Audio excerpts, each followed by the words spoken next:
Kembali dalam cerita di Sebalik Berita, kalau di segmen pertama tadi saya bersama dengan Faris. Faris berkongsi tentang hasil liputan berita yang beliau lakukan bersama juru kamera, khususnya melihat kepada operasi pertama, pembukaan ataupun perjalanan operasi pertama PPV, Pusat Pemberian Vaksin Mega di Stadium Nasional Bukit Jalil. Hari ini adalah hari pertama dan hari ini juga adalah hari pertama bagi fasa ketiga PICK. Kalau fasa ketiga ni difahamkan melibatkan pemberian vaksin lebih kepada 13.7 juta penduduk, khususnya yang bermula secara rasmi di Lembah Kelang. Baik, untuk waktu ini sebelum saya nak bersama dengan seorang lagi iaitu pakar perubatan kesihatan awam, saya nak minta ulas sedikit dan juga mungkin sedikit kongsi pandangan. Tapi untuk waktu ini saya nak tunjukkan, mungkin ada yang terlepas tentang perkembangan jumlah kumulatif pemberian dos vaksin. Angka besarnya kalau dilihat kepada di iPad saya pada ketika ini 5.815 juta. Itu angka paling besar, angka besarnya, iaitu melibatkan pemberian dos 1 dan juga dos 2.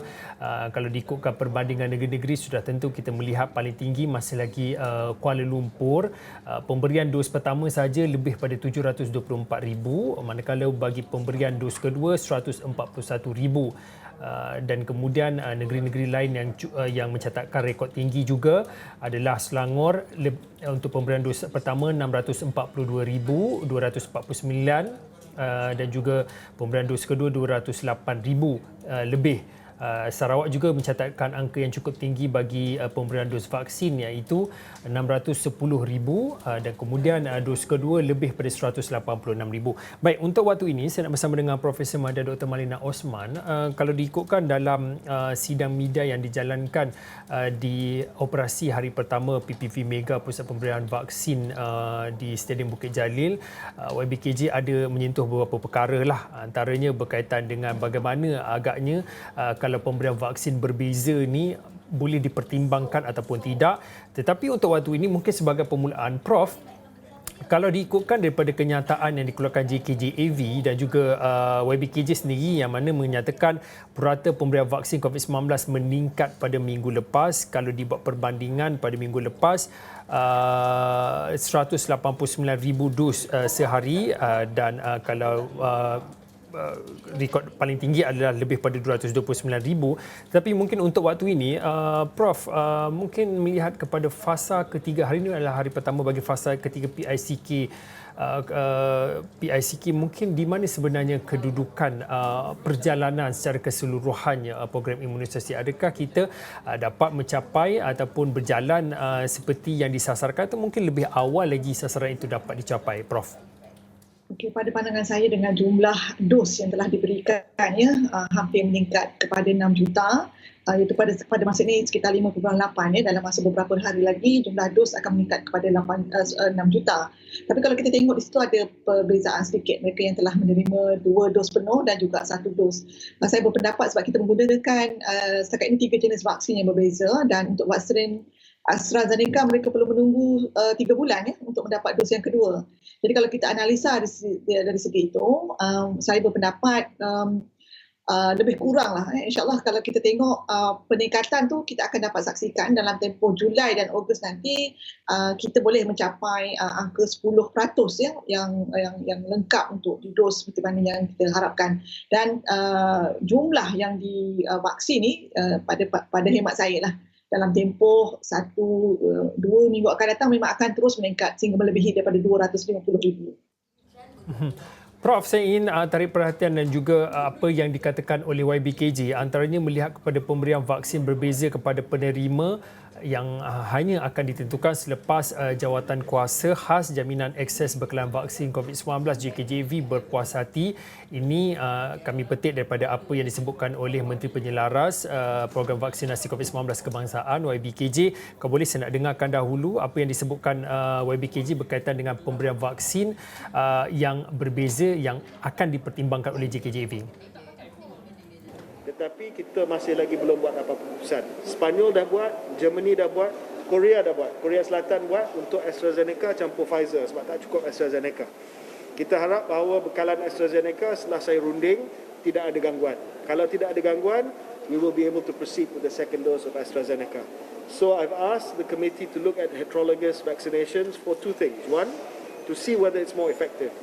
Secondly, in case ada gangguan bekalan, at least we have plan B.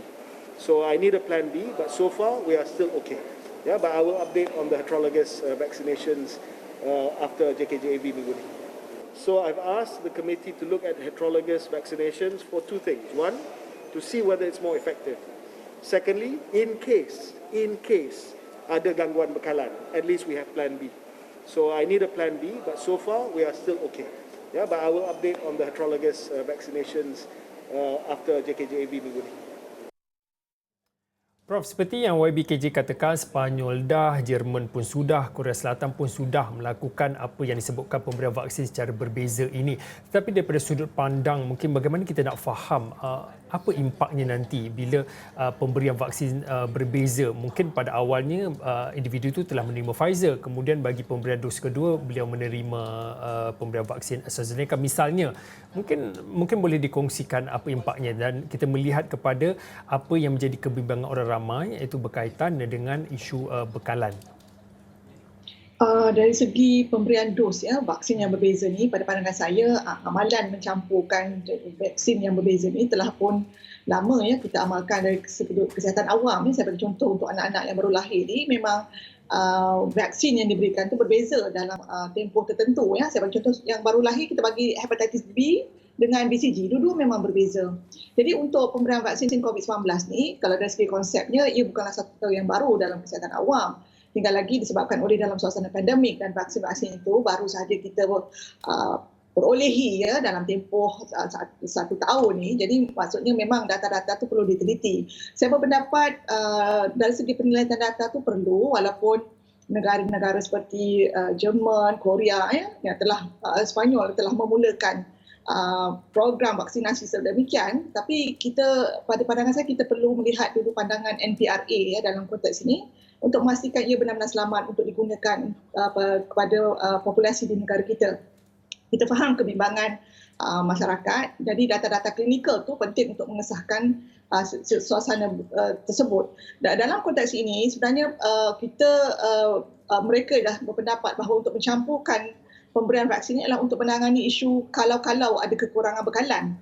Dan satu lagi disebabkan oleh kebimbangan tentang AstraZeneca ni di beberapa buah negara. Jadi mereka berpendapat dengan memberikan rejim yang berbeza ini dapat mengurangkan sedikit sebanyak kesan sampingan. Dan itu dibuktikan oleh kajian peringkat awal yang mempunyai sampel size yang agak kecil. Jadi kalau kita dapat panjangkan studi ataupun kajian penelitian data itu dengan lebih lanjut, pada pandangan saya ia tidak menimbulkan isu yang besar. Prof, lebih kurang dalam 2-3 minit akhir ni saya nak tanyakan juga berkaitan dengan pengumuman oleh YBKJ khususnya melihat kepada pertimbangan kerajaan untuk menggunakan vaksin CanSino khususnya kepada pelarian, dan ini merujuk kepada pertimbangan penggunaan vaksin CanSino kepada pelarian khususnya bermula pada Julai depan. Dan satu lagi mungkin minta penjelasan sedikit daripada Prof berkaitan dengan isu orang asal yang tidak diberikan vaksinasi kerana tiada dokumen khususnya di negeri Sarawak. Tapi sebelum itu kita dengarkan apa yang disebutkan oleh YBKJ. Tidak dibenarkan. Kita sudah bagi arahan bahawa sesiapa pun dapat diberikan vaksin. Kalau dia tak ada dokumen pun tak apa, kita catat nama dia dan juga alamat dia.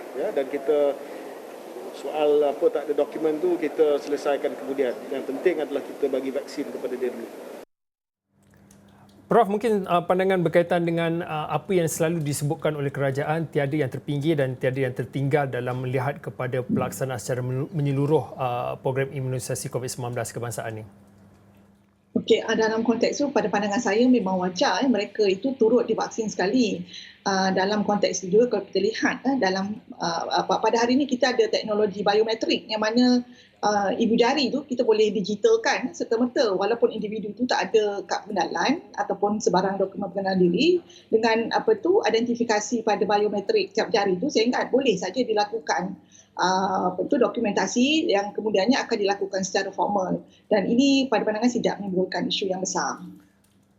Okey, baik. Terima kasih kepada Profesor Madya Dr. Malina Osman, pakar perubatan kesihatan awam atas perkongsiannya, khususnya kita melihat kepada perjalanan. Hari ini adalah hari pertama PICK fasa ketiga. Fasa ketiga melibatkan lebih kepada 13.7 juta penduduk, khususnya melibat kepada tumpuannya di Lembah Kelang bermula pada hari ini. Dan di awal tadi bersama dengan Faris berkongsi tentang liputan operasi bagi hari pertama pembukaan pusat pemberian vaksin PPV Mega di Stadium Nasional Bukit Jalil. Sekali itu saja untuk waktu ini. Saya Fauzin, kita jumpa lagi.